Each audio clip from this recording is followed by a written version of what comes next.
YouTube, back with another video. Man, I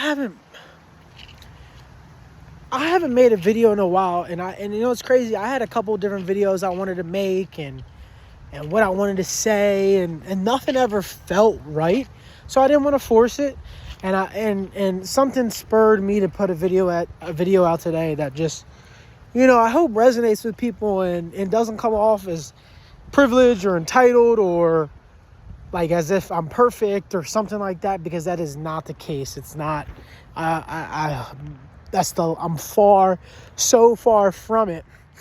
But obviously, you guys know I work as an esports coach at night, and then I teach in the day. And I'm getting to the point where like I'm in a rhythm now, and I don't want to do this forever. Do I enjoy teaching? Absolutely. I love the kids, man. Like, listen, at the end of the day, man, you can't, it doesn't matter, no matter whatever you do, you need to have an attitude of work is play. Like, I have all these kids, like, so I teach in an area that is like, it's bad. And the kids, the negativity is so bad that nobody cares to do anything. They don't care about nothing. They don't try about nothing. And so as a teacher, like I got 10th graders who can't read. So as a person, as an individual, yes, I want high standards for all my kids. But at the same time, their high standard isn't my standard. And you know what? At the end of the day, that's okay. It's okay. They don't want more, then you can't give more energy to somebody to make them want more. You can't, like, listen, I give it a couple shots, they reject it, that's it. But all this year, I am still like, hey, let's do this. Yo, I'm here, I'm messing with you, love you, care about you. They know I love and I know I care about them. But I'm not gonna make you do more than you have to. So I say that because once you get in the realization, like, this work, in a sense, is like fake. It's BS. All the jobs are. You have fun. You just have fun. Like, I just have fun with the kids. And it doesn't matter what job it is.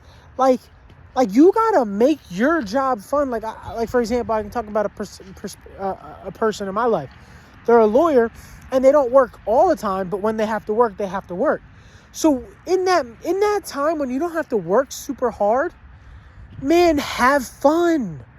We can't be taking this shit so seriously. Like, I had a buddy call me. He's a teacher first year like me. And he's like drowning, man. Like, I haven't reached out to parents. I haven't done this, grades, da-da-da-da-da. And I'm like, bro, you just do the shit. It's easy. These kids don't give a... Bro, I do 25 minutes of a lesson. 20 to 25 minutes, because ADHD is absolutely insane. They can only handle 20 minutes. You do 20 minutes, and then the other 20 minutes, them. Then the other 20 minutes, while they're working, you do your own thing. Man, and you just have fun. And the reason why I say that is because we have these patterns of these emotions that come up. And we want to blame things, and that's how we get caught in these loops. And that's kind of what today's video is about, because you're going to start blaming your work, your job, your this, your that. And then get this. And then when you finally get a healthy... Let's say I get this job down pat. Or I have the job down pat, right? Both my jobs. I'm in a flow state. Well, now I want to do more.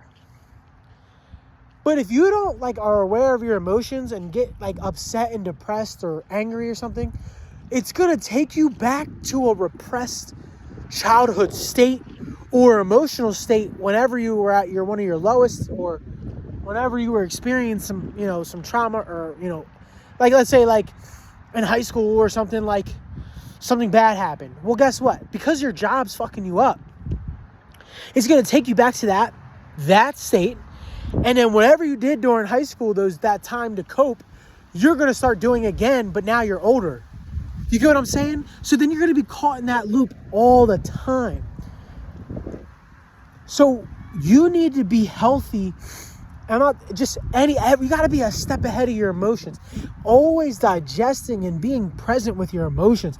Like, for example, I got mad at my girl because I wasn't in the flow, and I was taking everything all all mad and everything. And I was like, I don't know if I can do, like, I'm thinking to myself, I don't know if I can do anything anymore, right? But I realized all it was I work, I work what, 50 hours, and I don't see my girl during the week, so I got to see her on the weekends. And then, in the morning, I'm talking to kids all day. At night, I'm talking to kids all day. Then I go home. I barely get any time. I barely get any time to myself. And then I was like, damn. Then right from that week, that weekend, I got to hang time with my girl, give more of myself to my girl, got to be present with her. And I was like, I need one day. I just need, but I'm taking it out, and I'm getting angry, blah, blah, blah, blah. And I'm just like, I just need one day to myself to recharge and turn my brain off and vibe and think about things. All I had to do was communicate that. But men and certain type of women, we'd rather die than communicate our needs. You just need to communicate. Just find a way to verbalize that emotion you're going through. Hey, I'm depressed not because of the job. What are you depressed about? Is it because you're not able to do X thing because of the job? So you're using the job, and that's how things stack up, right? Like if you're depressed because, like let's say, I'll use a personal example. So if I say I'm depressed because my sister died in high school, right? Well, I'm 30. So that's not an excuse anymore.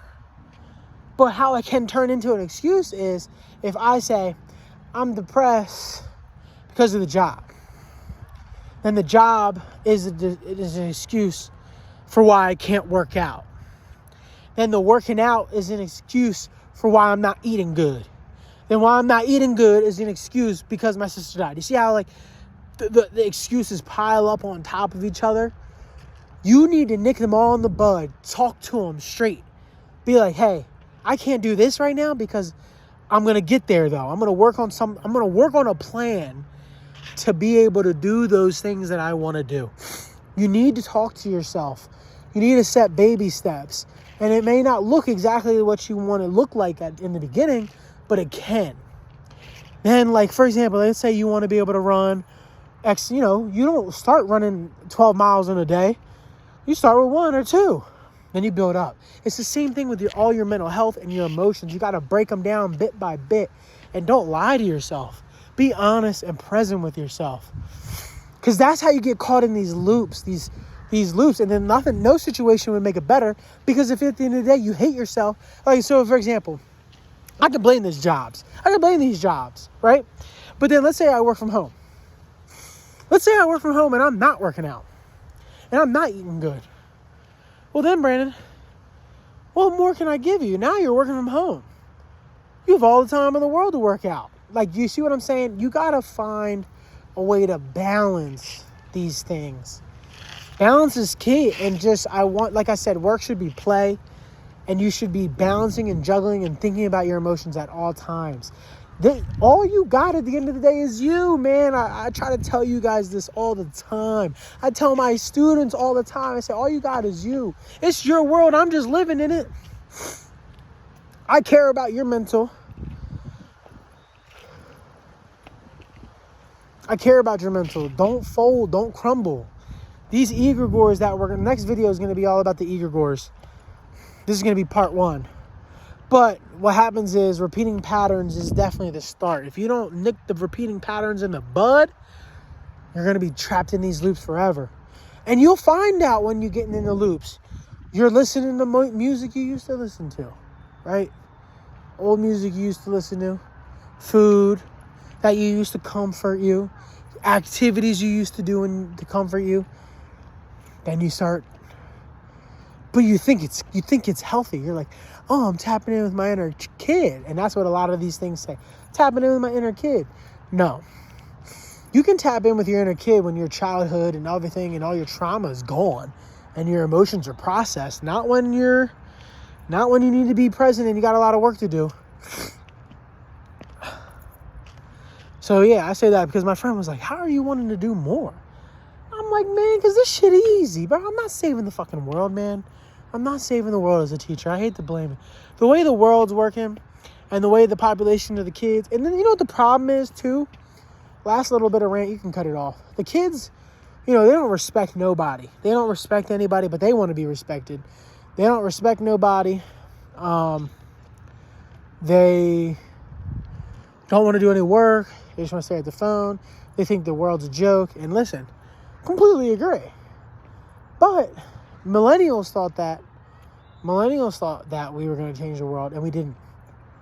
Gen X is not going to change the world. And I think, and as I'm getting older and what I'm learning, that even when the system will only crumble on its own, the system can only crumble from within itself. No external force can do it. You know what I'm saying? Like Matrix and Neo, like, for example, prime example, actually, and then actually you shouldn't cut it off because this makes perfect fucking sense. Neo thought he was changing the world and rising everybody up. But guess who was really doing it? The Architect and Oracle. And guess what? They were a part of the Matrix. You know what I mean? Like, they're setting the system up. None of us are. Yeah, when it's our time to call and rise up, then yeah, we'll rise up. But at the end of the day, but even in that moment, and that's what I've realized, like, and I hope everybody realized, like, even in that moment, you got to realize you're part of the play. You're part of the game. You should smile and just be happy you're able to be a part of something. I am. I'm at a point in my life where I realize that I might be a script. I might be a bot, or at least an aware bot. But, like, I'm not going crazy like World on a Wire. World on a Wire, he realizes he's a part of the program. He goes crazy. No, me, I'm like, it's beautiful. I have an opportunity a rare opportunity to my 8th period. Like, for example, my 8th period, I get to talk to some kids and we talk about all sorts of things, and we get to have a ball. You got to just stop and focus on some good things that happen in the day. But like I said, you're not changing the world. Nobody's going to change the world. Not in the sense of like that's why I said teachers aren't changing the world. They say the work's BS, and I'm like, yeah, I agree. And what do? I give my kids meaningful work. I'm probably the only person that does, but I'm also English, I'm writing. So I have them write about, but my job is they got to pass the Keystone, so I do got to get them to pass the Keystones, but I have them write about things they care about. Talk about your mental health. Talk about your personal lives. Talk about this. Talk about this. Give me your opinion on this. We talk about real things. Give me some evidence to back your opinion. Simple. But like I said, Oracle and the Architect, they organized everything. That's how it works. When your number's called, right, like a coach, when your number's called, you put your jersey on, you go play. And that's what I'm doing. I'm putting my jersey on, I'm going to go play, all right? I'll talk to you guys. Love you. Have a good day.